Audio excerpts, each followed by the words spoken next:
Hello বন্ধুরা, আজকে অনেক দুঃখের সাথে তোমাদের কাছে একটা কথা শেয়ার করব।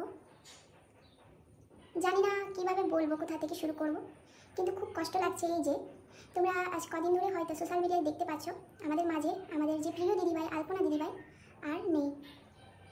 এই 4 দিন হলো উনি গত হয়েছে। তো এত কম বয়সে এরকম একটা তরতাজা প্রাণ যে চলে যাবে, সেটা কে ভাবতে পেরেছিল বলো? খুবই কষ্টজনক আর দুর্ভাগ্যজনক ব্যাপার একটা, যে আলপনা দিদিভাই আমাদের মাঝে আর নেই, আমাদেরকে ছেড়ে চলে গেছে তারাদের দেশে। তোমরা সবাই জানো হয়তো দিদিভাইয়ের বেশ কয়েকটা রোগ ধরা পড়েছিল।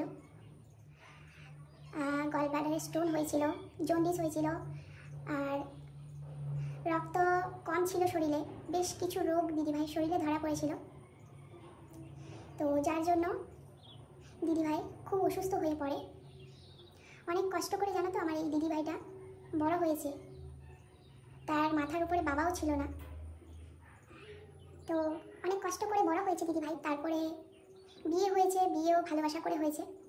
হওয়ার পরে কোনো কারণে বিষয়ে হয়তো শ্বশুর বাড়িতে থাকেনি, মায়ের কাছে একটা মাত্র মাই ছিল, মায়ের কাছে চলে এসেছিল। তো মায়ের কাছে থাকতো তার স্বামী আর সেই দিদিভাই। বলে না, যেই না মানুষ সুখের মুখ দেখে সেই না ভাগ্যই পাল্টে যায় মানুষের।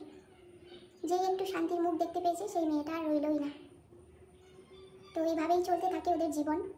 আস্তে আস্তে ওরা ভিডিও করা শুরু করে। ওদের ফেসবুকে, ইউটিউবে লক্ষ লক্ষ ফলোয়ার্স আছে। এই দিদিভাইয়ের ভিডিও দেখে হাজারো মানুষের মুখে কিন্তু হাসি ফুটেছে। আমি খুবই দেখতাম এই দিদিভাইয়ের ভিডিও, স্ক্রল করতে করতে নিজে নিজে দিদিভাইয়ের ভিডিও চলে আসতো।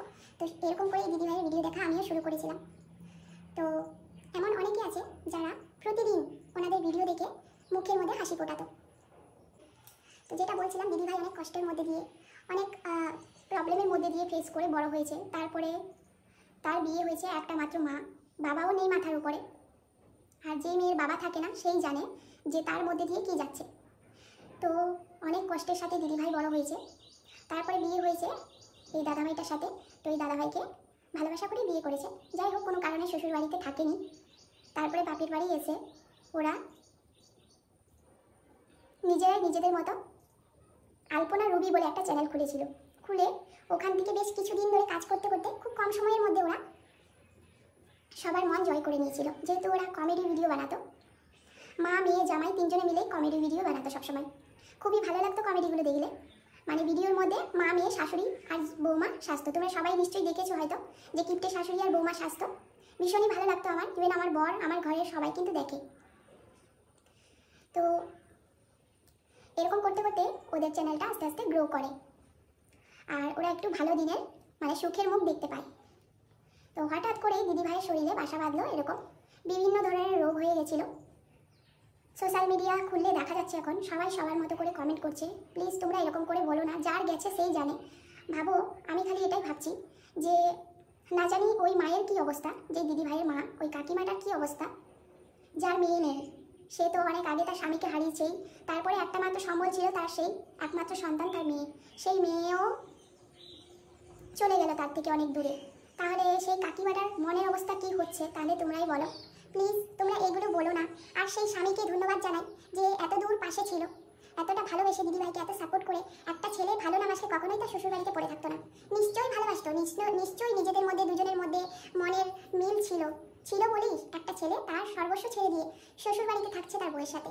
তাহলে তোমরা কি করে এই কথাগুলো বলছো যে তার স্বামীর চিকিৎসার অভাবে তার বউ মরে গেছে? প্লিজ এই কথাগুলো তোমরা বলো না। একটা কথা রিকোয়েস্ট করবো, সত্যি ওদের একটুখানি এখন খারাপ সময় চলছে। তো তোমাদের কাছে আমি এটাই রিকোয়েস্ট করবো, প্লিজ তোমরা এই সময় ওদের পাশে থাকো। কোনো রকম বাজে কমেন্ট, খারাপ কমেন্ট এখন তোমরা করো না। এই মুহূর্তটা খুবই খারাপ চলছে ওদের জন্য। তো এই সময়ে তোমরা প্লিজ একটু পাশে থাকো সবাই। এরকমের মন্তব্য করো না তোমরা ওদেরকে নিয়ে। তো এত সুন্দর একটা তরতাজা প্রাণ, এত কম বয়সে এত ছোট একটা মেয়ে এইভাবে যে চলে যাবে, কে জানতো বলো? কেউ কি জানতো? যে না একটু সুখের মুখ দেখলো, সে কি থেকে কী হয়ে গেল বলো তো? ভাবতেও অবাক লাগে, মানে বিশ্বাসই করতে পারছি না এখনও যে সেই দিদিভাইটা আর নেই। দিদিভাইয়ের সেই শেষ বিদায়টা কিন্তু খুবই মর্মান্তিক ছিল। আমিও দেখেছি অনেক ভিডিওতে।